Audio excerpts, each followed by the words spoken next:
দিকে এগুবে। রাজনীতি থাকলেই দেশের জন্য মঙ্গল, এই কথাবার্তার মধ্য দিয়েই। গণতন্ত্র মানেই তো হচ্ছে শত ফুল ফুটতে দিতে হবে আপনাকে, গণতন্ত্র মানেই হচ্ছে সকলকে কথা বলতে দিতে হবে, গণতন্ত্র মানে হচ্ছে প্রত্যেকের কথা শুনতে হবে। এটাই হলেই আপনি এটা একটা শত ফুল ফুটবে, তার মধ্য থেকে সবচেয়ে ভালো সৌরভ সুবাতাস বয়ে আসবে। মাননীয় মহাসচিব, জাতীয় ঐক্যমত্য কমিশন একটা প্রস্তাব করেছে আপনার যে দলীয় প্রধান প্রাইম মিনিস্টার হতে পারবে না। এটা যদি হয় তাহলে সরকার এবং দলের মধ্যে যে ইমব্যালেন্সটা হবে কিনা?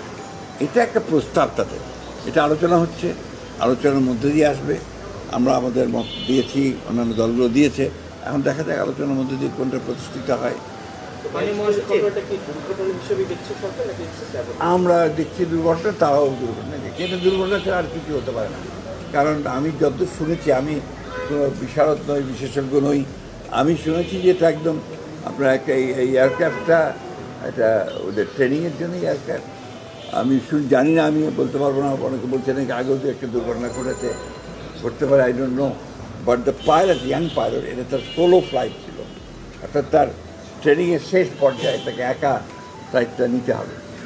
এখানে সামথিং ওয়াজ রং, রং যেতেই পারে, এটা হতেই পারে। But he tried is best, সেই বিমানটাকে আপনার সেফ জায়গায় নিয়ে যাওয়ার জন্য চেষ্টা করেছে যাতে স্কুলের উপরে না পড়ে, কিন্তু সেটা সে পারেনি।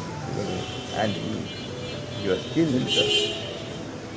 এই দুর্ঘটনার পরে সরকারের পদক্ষেপগুলো কি আপনি মনে করেন কি সঠিক ছিল বা আছে না? আর কোন না, কিছু কিছু জায়গায় হয়তো তাদের অভিজ্ঞতার কারণে কিছু আপনার ল্যাপসেস ছিল, এটা আমি মনে করি সম্পূর্ণ অভিজ্ঞতার ব্যাপার। এই সরকারের সবচেয়ে বড় সমস্যাটা কোথায় জানেন? যে তাদের অভিজ্ঞতা অনভিজ্ঞ লোকেরাই বেশি আছে, অভিজ্ঞতার অভাব আছে। আর কিছু কিছু মানুষের মধ্যে একটা সমস্যা আছে কি, যে তাদের ইগো কাজ করে। তারা এই রাজনৈতিক দলগুলোর যে একটা অভিজ্ঞতা আছে, বিশেষ করে যারা সরকারে ছিল অতীতে, যেমন আমরা, আমাদের সঙ্গে পরামর্শ করা, কথা বলা, মাঝে মাঝে মতামত নেওয়ার চেষ্টা করা, এই বিষয়টায় তারা একটু পিছিয়ে। এটা আমি মনে করি যে এটা হয়তো বা তাদের অভিজ্ঞতা অভাবের কারণেই।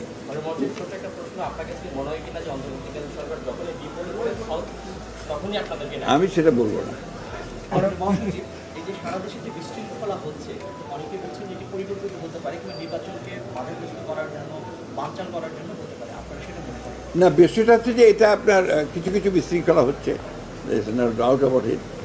এবং এটাও হতে পারে যে আপনার এটাকে ডেফিনেটলি আপনার ইসের ঘটনা, আপনার গোপালগঞ্জের ঘটনা, এটা ডেফিনেটলি আপনার সঙ্গে রাজনীতি জড়িত, নির্বাচনকে বানচাল করার একটা চক্রান্তের মধ্যে অবশ্যই আছে। আর আপনার এই যে সেক্রেটারিয়েটে ঢুকে পড়া এবং সেখানে